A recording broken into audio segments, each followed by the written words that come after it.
Welcome to prime time, bitch.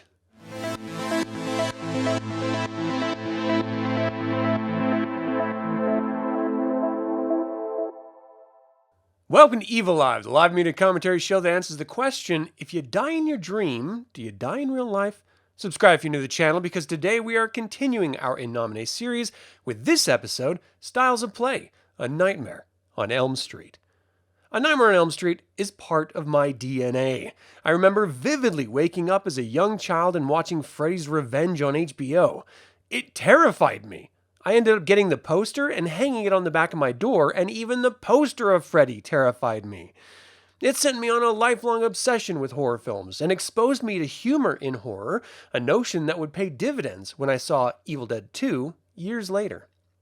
The A Nightmare on Elm Street franchise boasts 9 feature films, a series with 2 seasons and 44 episodes, multiple novelizations of the films, comics from 5 different publishers, 2 documentaries, multiple toy releases, board games, and video games.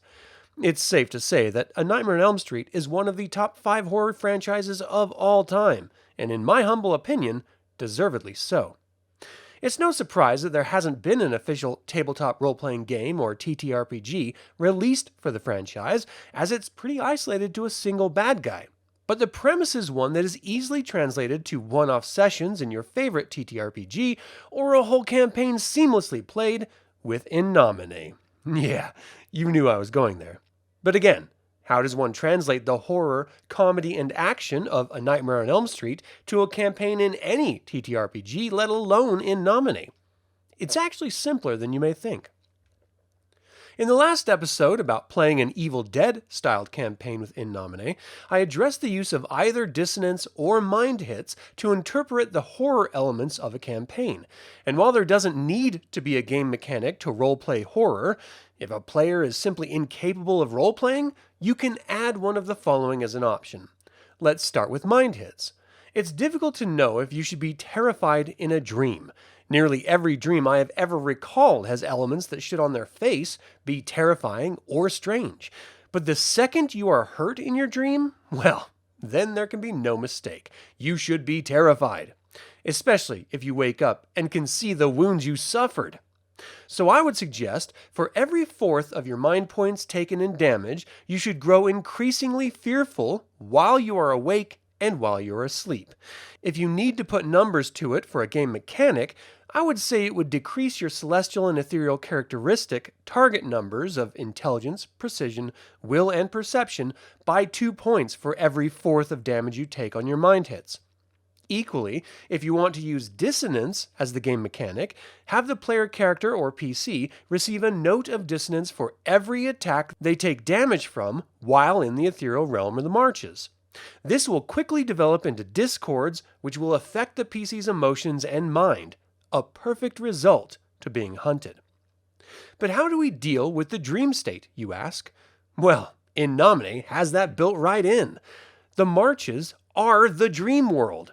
There are ethereal spirits, celestials, and dream shades, which can all possibly affect a dreamer negatively while they dream.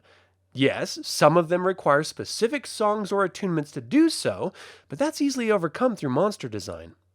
The bottom line is that you can have a Freddy Krueger-style monster targeting the PCs, hurting them, and in some cases killing them in their dreams. The rest is up to the game master and storytelling. The Nightmare on Elm Street-style campaign can simply start with the players as mortals. They would possibly become soldiers through the course of the campaign and fight back against the malevolent creature assaulting them. When they band together, you could run a Dream Warriors-styled session where they control their dreams, and the majority of the campaign would be set in the ethereal realm, with the corporeal realm being the stage for research, player interaction, and the community's reactions to the PC's turmoil. It would be easiest to have the players be children or teenagers, as you see in the films, but it would be an equally compelling story if the players were veterans or survivors suffering from post-traumatic stress disorder, and they initially mistake the monster for their disorder manifesting in their dreams rather than an actual threat. Not even psychiatrists would believe them.